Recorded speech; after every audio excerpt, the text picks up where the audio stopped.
Hello সবাই, আজকে এই ছোট্ট বুকমার্ক পেন্টিং প্যাডে কিছু একটা আর্ট করব। তার আগে বলি নেই, আজকে আমার ইউজ করা সব প্রোডাক্টস কিন্তু রঙের বাড়ি পেজে পেয়ে যাবে, তাই বেশি দেরি না করে এখনই অর্ডার করে ফেলো। চলো এবার শুরু করা যাক আমাদের আর্ট।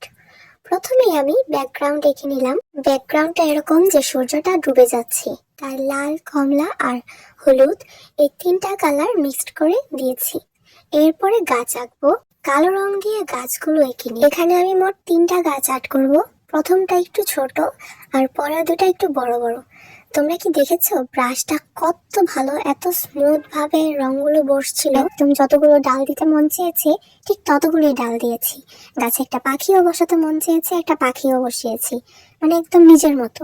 কারণ ছবিটা আমি নিজের মন মতো এঁকেছি, কোনো রেফারেন্স না দেখি। এরপরে আমি নিচের খালি অংশটা কালো রং দিয়ে ভরাট করে নিব, এতে দৃশ্যটা আরো সুন্দর লাগবে দেখতে। তারপর আমি গাছগুলোর পাশাপাশি কয়েকটা ঘাস এঁকে নিব। ঘাসগুলো আঁকার পরে আর্টটার লুক একদম চেঞ্জ হয়ে গেছে। এই তো শেষ। এখন বলো কেমন হয়েছে।